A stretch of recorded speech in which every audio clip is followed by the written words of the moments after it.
दोस्तों, अगर आप ये सोच रहे हो कि मैं इंडिया के सबसे बड़े government sector bank state bank of India में अपना एक सेविंग्स अकाउंट ओपन करवाऊं और मैं ऐसा सेविंग्स अकाउंट ओपन करवाऊं जिसमें मुझे कोई भी चार्जेस ना देना पड़े, तो दोस्तों आप लोगों को बिल्कुल भी सोचने की ज़रूरत नहीं है, क्योंकि इस वीडियो में मैं आप लोगों के लिए लेकर आया हूं स्टेट बैंक ऑफ इंडिया का BSBD सेविंग्स अकाउंट, यानी कि basic savings bank deposit account. दोस्तों, अगर आप इस अकाउंट को ओपन करवाते हो तो यहाँ पर आप लोगों को कोई भी चार्जेस नहीं देना होता है। तो दोस्तों, वीडियो को बिल्कुल भी स्किप मत करिएगा। चलिए इसी के साथ में वीडियो स्टार्ट करते हैं। दोस्तों, जानकारी के लिए हम आप लोगों को बता दूं कि आप लोगों के मन में ये सवाल क्यों आता है कि मैं स्टेट बैंक ऑफ इंडिया का BSBD सेविंग्स अकाउंट ओपन करवाऊं जिसमें मुझे कोई भी चार्जेस ना देना पड़े।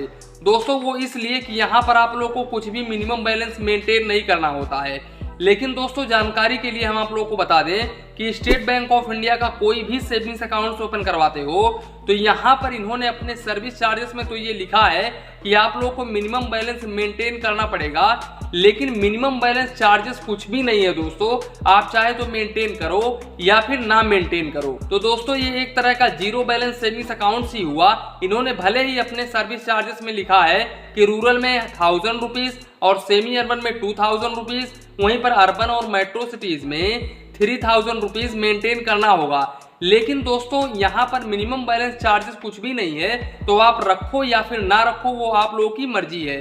दोस्तों, आप जब भी स्टेट बैंक ऑफ इंडिया के किसी भी ब्रांच में जाते हो अपना एक सेविंग्स अकाउंट ओपन करवाने के लिए, वो चाहे तो BSBD सेविंग्स अकाउंट हो या फिर कोई भी सेविंग्स अकाउंट हो, आप किसी भी ब्रांच में जाते हो स्टेट बैंक ऑफ इंडिया में सेविंग्स अकाउंट ओपन करवाने के लिए, तो आप लोगों से कुछ अमाउंट्स कर्मचारी जमा करवाएंगे ही करवाएंगे, तभी आप लोगों को आपका अकाउंट ओपन करके देंगे। भले ही वो जीरो बैलेंस सेविंग्स अकाउंट हो, उनको उससे कोई भी मतलब नहीं है। अगर आप स्टेट बैंक ऑफ इंडिया के ब्रांच में जाते हो कोई भी सेविंग्स अकाउंट ओपन करवाने के लिए, तो आप लोगों से 1000 रुपीज 2000 रुपीज 3000 रुपीज डिपॉजिट करवाया जाता है, तभी आप लोगों को सेविंग्स अकाउंट ओपन करके दिया जाता है। अदरवाइज आप स्टेट बैंक ऑफ इंडिया के किसी भी ब्रांच में अपना सेविंग्स अकाउंट जीरो से नहीं ओपन कर सकते हैं दोस्तों। तो दोस्तों देखो, अगर आपसे 1000 रुपीज 2000 रुपीज जमा करवाया जा रहा है तो दोस्तों वो जो अमाउंट है वो आपके अकाउंट में ही जाएगा, तो आप लोगों को परेशान होने की जरूरत नहीं है। वो अमाउंट जैसे ही आपके अकाउंट में जाता है, आप चाहे तो आपका अकाउंट जैसे ही ओपन होता है उसके बाद में आप अपना जो अमाउंट है वो निकाल सकते हैं। अब दोस्तों आते हैं हम इनके रेट ऑफ इंटरेस्ट के ऊपर। तो दोस्तों देखो, स्टेट बैंक ऑफ इंडिया का कोई भी सेविंग्स अकाउंट ओपन करवाते हो, यहाँ पर स्टेट बैंक ऑफ इंडिया आप लोग को 2.70% का रेट ऑफ इंटरेस्ट ऑफर करता है। इसके अलावा अगर आप 1 ईयर का FD ओपन करवाते हो यहाँ पर, तब यहाँ पर स्टेट बैंक ऑफ इंडिया आप लोगों को 6.80% पर एनम का रेट ऑफ इंटरेस्ट ऑफर करता है। और अगर आप सीनियर सिटीजन के कैटेगरी में आते हैं तब यहाँ पर आप लोगों को 7.30% पर एनम का रेट ऑफ इंटरेस्ट ऑफर करता है। दोस्तों, ये रेट ऑफ इंटरेस्ट कम ज्यादा होता रहता है, तो हम यहाँ पर कुछ कह नहीं सकते हैं। हो सकता है जब आप लोग वीडियोस देख रहे हो उस टाइम पर इंटरेस्ट रेट ज्यादा हो गया हो या फिर कम हो गया हो। दोस्तों, बात करें हम BSBD savings accounts eligibility criteria के बारे में, तो यहाँ पर कोई भी इंडिविजुअल पर्सन अपना एक सेविंग्स अकाउंट ओपन करवा सकता है दोस्तों। और अगर आप इस सेविंग्स अकाउंट को ओपन करवाते हैं तो आपके पास में कोई भी स्टेट बैंक ऑफ इंडिया का दूसरा सेविंग्स अकाउंट नहीं होना चाहिए। अदरवाइज अगर दूसरा सेविंग्स अकाउंट होता है तो ऐसे केसेस में विथिन 30 डेज ये जो अकाउंट होता है वो क्लोज कर दिया जाता है। इसके अलावा दोस्तों, काफी सारे लोग ये बोलते हैं कि BSBD सेविंग्स अकाउंट्स में हम 1 लाख रुपए से ज्यादा का अमाउंट नहीं रख सकते हैं, 2 लाख रुपए से ज्यादा का अमाउंट नहीं रख सकते हैं। तो ऐसा बिल्कुल भी नहीं है दोस्तों। अगर आपके पास में स्टेट बैंक ऑफ इंडिया का BSBD सेविंग्स अकाउंट है तो आप जितना चाहे उतना अमाउंट रख सकते हैं दोस्तों। यहाँ पर आप लोगों के मन में ये कंफ्यूजन बिल्कुल भी नहीं होना चाहिए दोस्तों। यहाँ पर मैं आप लोगों को लाइव प्रूफ दिखा देता हूँ। यहाँ पर आप देख सकते हैं स्टेट बैंक ऑफ इंडिया ने मेंशन किया है कि आप जितना मर्जी चाहें उतना अमाउंट आप रख सकते हैं। एक नॉर्मल सेविंग्स अकाउंट की तरह आप इस अकाउंट को इस्तेमाल कर सकते हैं। इसके अलावा इस अकाउंट पर आप लोगों को चेकबुक बिल्कुल भी प्रोवाइड नहीं किया जाता है दोस्तों। इसके अलावा दोस्तों, अगर आप BSBD सेविंग्स अकाउंट ओपन करवाते हैं तो यहाँ पर आप लोगों को हर सिचुएशन में ओनली 4 विड्रॉवल बिल्कुल फ्री में प्रोवाइड किया जाता है।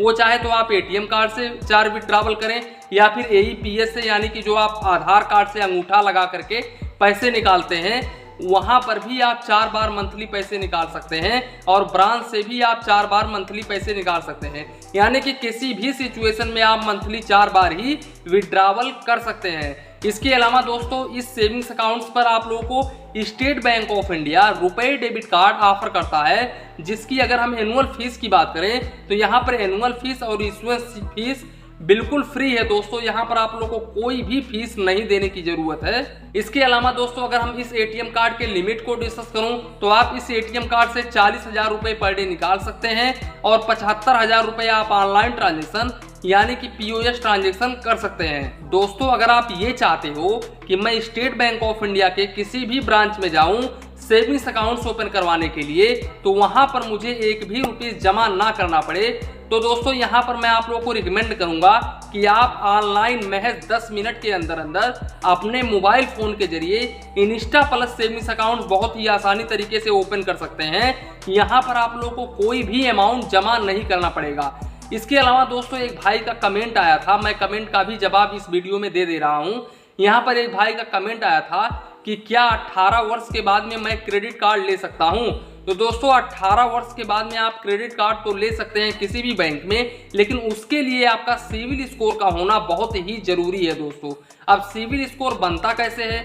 सिविल स्कोर इस तरह से बनता है जैसे कि आप कोई भी लोन लिए हो या फिर छोटा मोटा कोई भी फाइनेंस का लोन लिए हो और आप उस लोन को टाइम टू टाइम रीपेमेंट करते हैं, तभी आप लोगों का सिविल स्कोर इंक्रीज होता है। इसके अलावा अगर आप अपना सेविंग्स अकाउंट्स ओपन करवाए हुए हैं और उस सेविंग्स अकाउंट्स में अच्छा खासा ट्रांजैक्शंस करते हैं और मिनिमम बैलेंस कभी भी लो नहीं होता है और वो savings accounts state bank of India, HDFC bank या फिर आईसीआईसीआई बैंकों में होता है, तो ये मान के चलो आपको क्रेडिट कार्ड बैंक बिल्कुल फ्री में ऑफर करते हैं दोस्तों। आपका सिविल स्कोर हो या फिर ना हो, अगर आपका 0 सिविल स्कोर है तब की मैं बात कर रहा हूं। इसके अलावा अगर आपका सिविल स्कोर इफेक्टेड है तो आप लोगों को क्रेडिट कार्ड नहीं मिलेगा। दोस्तों क्रेडिट कार्ड के लिए आप लोगों को सिविल स्कोर बनाना होता है। सिविल स्कोर के लिए आप लोगों को 2 साल 3 साल कभी कभी 1 साल में ही सिविल स्कोर अच्छा हो जाता है। वो आप लोगों के ऊपर डिपेंड करता है कि आप लोग लोन लेते हो तो टाइम पर देते हो या फिर नहीं देते हो। दोस्तों सिविल स्कोर का एक सिंपल सा फंडा ये है कि जैसे कि आप किसी को लोन दे रहे हो, एक फॉर एग्जांपल मैं आप लोगों को बता रहा हूं, आप किसी को लोन दे रहे हो, किसी भी व्यक्ति को, किसी भी पर्सन को 1000 रुपीज या फिर 2000 रुपीज, 3000 रुपीज, कुछ भी अमाउंट आप उसको लोन दे रहे हो और आप ये बोल रहे हो कि मुझे 10 तारीख को उस पेमेंट को चाहिए। अब वो व्यक्ति अगर आपको 10 तारीख को उस पेमेंट को नहीं देता है, तब ऐसे केसेस में आपके नज़र में वो जो व्यक्ति होता है उसका क्रेडिट हिस्ट्री पूरा का पूरा खराब हो जाता है। यानी कि आप ये सोचते हो कि बहुत ही बेकार आदमी है, टाइम पर पैसा नहीं दिया।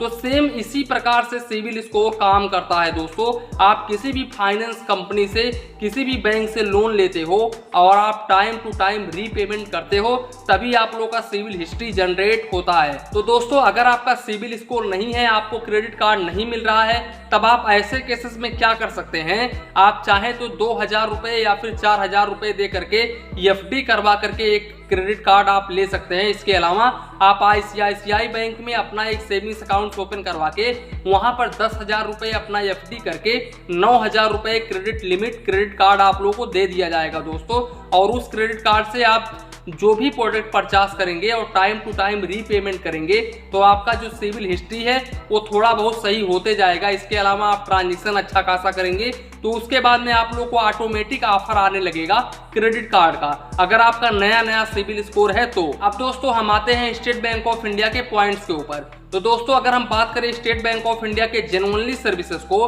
तो दोस्तों स्टेट बैंक ऑफ इंडिया में आप किसी भी ब्रांच में जाते हो तो वहां पर कर्मचारी का व्यवहार अच्छा नहीं होता है दोस्तों। 100% में से कहीं 25% ऐसे होते हैं जो आप लोगों से अच्छे से व्यवहार करते हैं, बल्कि 75% ऐसे होते हैं जैसे कि मान लो उनको गवर्नमेंट का जॉब मिल गया है तो वो बिल्कुल फ्री हो गए हैं दोस्तों, उनको किसी भी कस्टमर से कोई भी मतलब नहीं है दोस्तों, अच्छे तरीके से व्यवहार नहीं करते हैं। ये मैं रियलिटी बता रहा हूँ, मैं खुद कई स्टेट बैंक ऑफ इंडिया के ब्रांच में गया हूं दोस्तों। तो दोस्तों आशा करता हूं कि ये वीडियो आप लोगों को काफ़ी ज़्यादा पसंद आया होगा।